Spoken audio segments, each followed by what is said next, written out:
Hi there, this is Mark Dixon, and this is my vlog for this week. So the first thing I'm going to talk about is a couple concepts. So we have a couple concepts that we talked about or read about in the modules for this past couple weeks classes. And some things that kind of I think are interesting to talk about are SCOT. And SCOT is the social construction of technology, and that's where we're looking at how technology itself is impacted by humanity or society at large. We have an influence over the technology that we have. And that's where my first concept kind of comes into play. And I'm talking specifically about touchscreen technology, which is obviously an extension of greater technologies. It's utilized in laptops, it's utilized in phones, it's utilized even in PCs now or TVs. We have so many uses for touchscreen technology. So one of the things that we have to consider with touch screen technology is the fact that it shows an interaction between people and the technology itself. And there's other ways of interacting with technology. Older ways were the keyboards themselves, the typing, going way back, even typing in commands that were more like programming commands, which is less common today with user interfaces. However, as we have adopted this technology and more people are utilizing the technology, it's kind of started to prevail that people are going to influence that technology and want to make it more user friendly. One of the interesting things is, if we think of, to go on like a tangent with like Star Trek, if you look back at Star Trek, at the technologies that they utilized and what we're utilizing today, there's a lot of like similarities. They had tablets of various sizes, which kind of goes from smartphones all the way up to a laptop, and they interacted with the technology more fluidly. And we're starting to interact with the technology more fluidly too. That goes back to Scott, though. It's society and our needs for this technology are bending the ways and influencing the ways in which we utilize it. So the next thing to talk about is the different social groups that might be influencing this technology. And I chose to use the workplace itself as a social or a subset of society that's influencing this technology. If we consider that at the workplace, there's shared traditions, there's camaraderie, there's groups, and it shows us that the technology is influenced by those subset groups, and that workplace in itself is a subset of society. So if we look at it from that constraint, we start to consider things like how they're utilizing the technology there. My experience with technology at workplaces, there's really a clear divide between the worker and the technology, which is a little bit different than what we're seeing with personal devices. We're becoming more fluid with those. That doesn't mean that we're not going to become more fluid with the workplace ones, but right now there seems to be a little more divide. However, with personal devices or handheld devices and tablets, those are starting to kind of make a segue into the workplace, and it seems like they're actually using some of the social changes that we're seeing on the personal side. Another group that I like to consider is the older people in our society, as they're a subset of a society that we tend to not focus on as much with technology, even though they're usually, I've seen some studies that have shown that they're pretty high adopters of technology, and the growth rates at which they utilize the technology can sometimes outpaces younger people, which is interesting. But they influence the technology because there's a different set of expectations for them. They didn't necessarily grow up with the technology like say a millennial did. However, they utilize the technology and they want to be able to utilize the technology without a lot of issues. And in that respect, they tend to use the technology in a way that mimics things they know. And I think that one example of that I can kind of see is the digital keyboard. We're talking about touchscreen technology, and there's a lot of opportunity with touchscreen technology to utilize it in more inventive ways than what we have before. But we're kind of utilizing it to mimic what we know, which makes sense for most people. But I think that the older generations in our society are kind of touching the technology and kind of keeping it that way. And it may change over time, but for now they're influencing it in that way. And that's kind of interesting because the long-term implications of that can change too. as we've read about with the whole process, and if we start looking at the process of changing technology from the standpoint of the not Scott, but Epor of the empirical program of relativism, it kind of talks about that too, because there's the initial stages of technology, there's the social implications of technology, and then there's as it betters itself. So it's kind of an interesting role as we look at it that way. Um, Next, I want to talk about how technologies affect social relationships.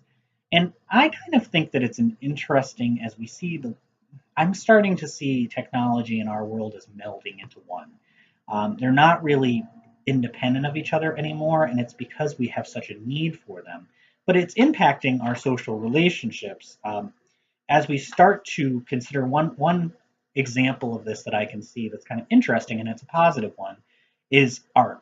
So in the past, if somebody wanted to paint a painting, compose a song, if they wanted to draw a picture or write a book, they did it through either physical, like a physical piece of paper, even old typewriters. There was still some physical piece of it too, as far as writing goes. But there's all sorts of amazing programs that have been developed that are mimicking um, those mechanisms outside in the real world, or what we consider the real world, in the digital world. And now you can paint a painting that's beautiful and it has also the same types of expression that a piece of work that was painted with a paintbrush outside of the digital world would have. But you're able to do it now in the physical world. And it's part of that, it's because of touchscreen technology. That's why it's kind of a fascinating technology. And I know it lends itself to other things.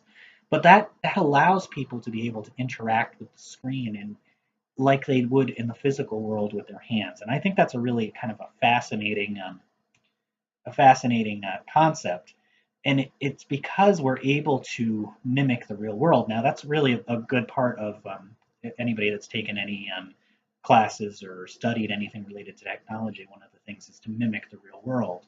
That's why Microsoft Office and Word seem to follow a file structure. It mimics what we did in the physical world before it, and now it's replaced it, but it still has that. It goes back to what I talked about earlier about how things kind of will have some long-lasting effects.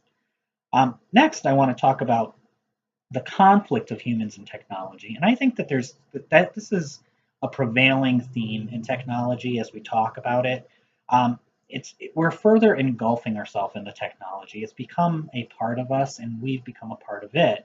And if we're looking about, you know, the nature of how we communicate with each other, an interesting example for me, from my workplace, is that we have a culture in my department where people in the senior management level have a real problem with email communication. They're okay with it from a certain standpoint, but they don't want it to take over the physical interaction. Me either picking up the phone and calling somebody or me walking over and talking to them. They view that as more personal.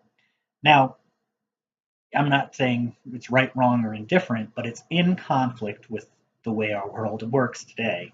We have a world in which people are communicating with each other electronically.